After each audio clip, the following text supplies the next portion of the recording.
Greetings and welcome to Roman of the Empire. I'm your host, Roman. Today we are going to be talking about the 2021 version of Dune from the 1965 novel by Frank Herbert. This was a really enjoyable film. Uh, I don't want to spoil anything in this review, but it's Dune. Honestly, there's not a lot to spoil. It's not new, 1965. There was a 1984 film as well. It's a very well-known story. So to spoil anything, I don't quite know how I would. But what's more important is this version of the story, the retelling through this director's eyes and cast and all of that. And it's really good. The director and writer for this one is Denis Villeneuve, and he did Blade Runner 2049, he did Arrival, he did Sicario, good movies. Blade Runner 2049 has some issues. It is slow. Harrison Ford is in it for about 4 minutes and doesn't appear that he dressed to be in the film or even wanted to be in the film, but that's neither here nor there. I still like a lot of the movie. And this film is not slow. It is not Blade Runner 2049. It's not lightning fast, but there is a lot of action in this movie. There are a lot of things that are happening. The basic groundwork, the foundation, the beginning of this messianic tale of Paul Atreides. House Atreides has been directed by the Emperor of the known galaxy to replace House Harkonnen as the custodians and essentially the rulers of the planet Arrakis, Dune. The universe is divided into houses. Think Game of Thrones minus season 8. And you have the different lords of the universe, essentially, all ruled over by an emperor. Because there always has to be one governing power. So, and it's funny though, because Dune actually does lay the groundwork for a lot of things like Star Wars. Again, we talk about the messianic tale. We have the chosen one, the idea of the chosen one, and the Matrix, the one. It is the story about the coming of the one who will change or save or whatever. So that's the basic framework of it. Now, what is important about Arrakis? Why does anyone even give a shit? Arrakis is the only known planet to produce the spice. What the spice does is it allows for interstellar travel. It also has some mind-expanding effects, but the big deal is the interstellar travel. No spice, you're very limited in where you're going. So House Harkonnen and House Atreides don't like each other. They are mortal enemies. And the Emperor has pulled this political maneuver to have House Atreides replace the Harkonnens. Now, it's a very surface level move. It's obviously not what it seems to be. Who benefits from this? Is it House Atreides, House Harkonnen, the Emperor himself?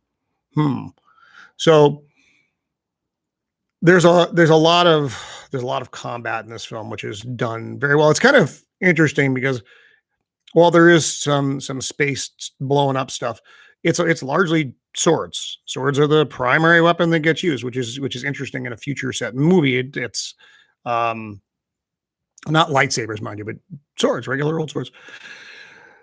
The soundtrack from this film by Hans Zimmer is just spot on, perfect. The look of the film it's visually stunning. The overused phrase. The ships are particularly cool. The ships used on Arrakis, they're in atmosphere ships. They're not spaceflight kind of things, but they look like dragonflies. They're a really interesting design. It's not something that I've ever seen before. The inside of the ship is interesting. It's very reminiscent of a helicopter cockpit, and I think my aviation friends will probably agree with me on that. It's pretty cool. So you have all of this. So it's a story. It's a story about destiny. It's a story about betrayal. Um, and my big concern going into this movie was some of the casting. So let's look at the casting stuff. So Paul Atreides, who's your primary protagonist, played by Timothy Chalamet. He was my big worry going into this movie. I thought he looked like a kind of just a mopey emo kid. He looks like he's a child. He's too young. But no, he actually pulled this role off very well. Uh, Paul Atreides, the protagonist, trained by Gurney Halleck and Duncan Idaho, two of the best warriors in the known universe, also under House Atreides. So he's a fierce warrior. He's trained with these guys his entire life. His mother is a Bene Gesserit. It's a female order that's they have a power, the wielding voice. They say something in the voice, and you have to do whatever they say. They also have future sight. They also guide the political maneuverings of everything in the universe. They're incredibly powerful. Paul's mother trained him in the Bene Gesserit ways. He has the future sight. He can use, at least to a degree, the voice. And his father, Duke Leto Atreides, has trained him very well in the political side of things. So he's a well-rounded character, and Timothy plays him perfectly. I was impressed, and I was really worried about it. Paul's mother, Jessica, is played by Rebecca Ferguson. Like I said, she's a Bene Gesserit, and she's very believable as a mom. She looks like she has all the mom concerns. You get to see Oscar Isaac as Duke Leto Atreides, and I was really happy because Oscar Isaac, I think, is a great actor who is very underutilized. I hated the Star Wars sequels. They were not good movies, and Oscar Isaac was completely wasted in them. So it's nice to see him get a good showing here. Jason Momoa plays Duncan Idaho, as I said, one of the warriors, and he does a very good job with it. But Jason Momoa tends to be Jason Momoa, but the dialogue is still very good. It's a more proper speech than we use. So it's well done. Stellan Skarsgård, who I love in pretty much everything. He's just one of those actors. Does a fantastic job as Baron Vladimir Harkonnen. The 1984 version of it, he was creepy, but he came off as a little, I don't say comical, almost isn't the right word, but goofy sometimes. Whereas the Stellan Skarsgård version of Baron Harkonnen, he is not goofy. He is terrifying. He is a huge, menacing figure, and he does an amazing job at it. Josh Brolin as Gurney Halleck. Josh Brolin, always good. He's very grim as Gurney. He just does a great job with it. Javier Bardum. It's funny. So you have Josh Brolin and Javier Bardum, both from No Country for Old Men. And Javier Bardum plays Stilgar, who's the leader of a Fremen cell. The Fremen, let's look at the Fremen. The Fremen are what we would call the indigenous people of Iraq, because no one's really indigenous, but they're as indigenous as anybody is going to be in this world. And the Harkonnen basically just view them as something that's in the way of the spice mining, and their goal is just to eliminate the Fremen. And they're a fierce warrior people, and the Atreides way of thinking is to utilize the Fremen and make an alliance with them. Desert power, Leto Atreides calls it.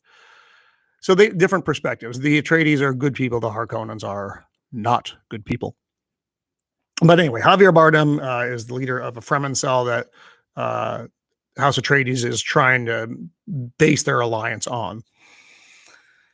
Who else do we have? Oh, Dave Bautista. Dave Bautista as Rabban Harkonnen, kind of the fist of the Harkonnen house. And Dave Bautista, like Jason Momoa, tends to play Dave Bautista. But the dialogue is good. The costume is really cool. So he does a good job. So again, visually the movie is fantastic. The runtime is about 2.5 hours, which isn't bad. But so the thing that's concerning, and I hope the studio is already planned or filmed the other half. I don't think they probably have filmed it yet, but the movie ends abruptly because it's a Dune is a huge story, and the 1984 movie tried to cram the proverbial 10 pounds of shit in a 5-pound bag, and it came off as clunky, and it was confusing, and there was just a lot of weirdness that didn't make sense. This is a lot more true to the source material, and it is necessarily going to be a couple of movies. It can't, again, if you try to cram that world into a 2.5 hour, 3 hour film, even, it would be too much and you would end up coming off with something clunky. So the movie ends and you're like, okay, I want more of this, please. And I'm hoping that the audience comes out to see it so they have justification and budget to make another film. Who knows if they don't make it, then this movie doesn't mean anything. It's a cool couple hours, but it's a cool couple hours without an ending. Because when you see it, there is no ending. It stops at a point, and that's about it. Let's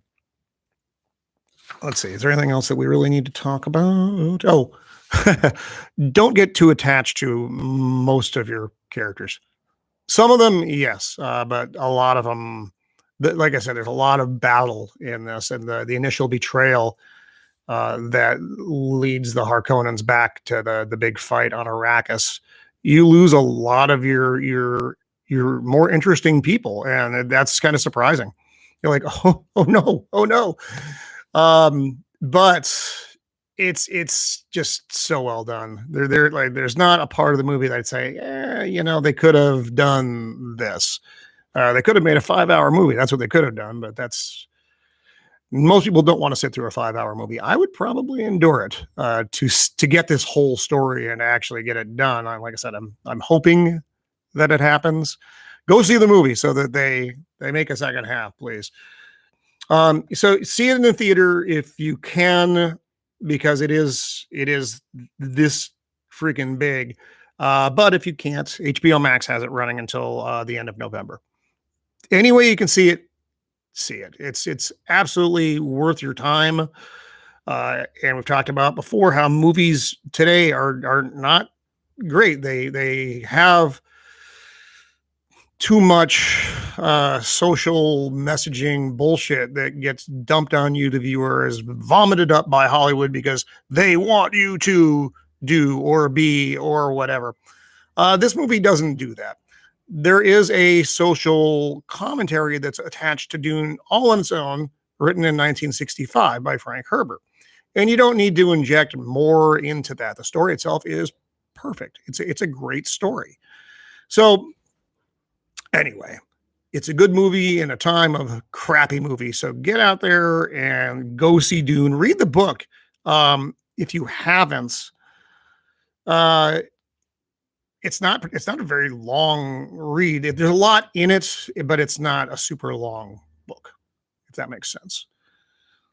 So that's it for now. I highly, highly, highly recommend this movie, and a lot of good actors doing really good stuff. So I am Roman of the Empire, signing off. Be kind.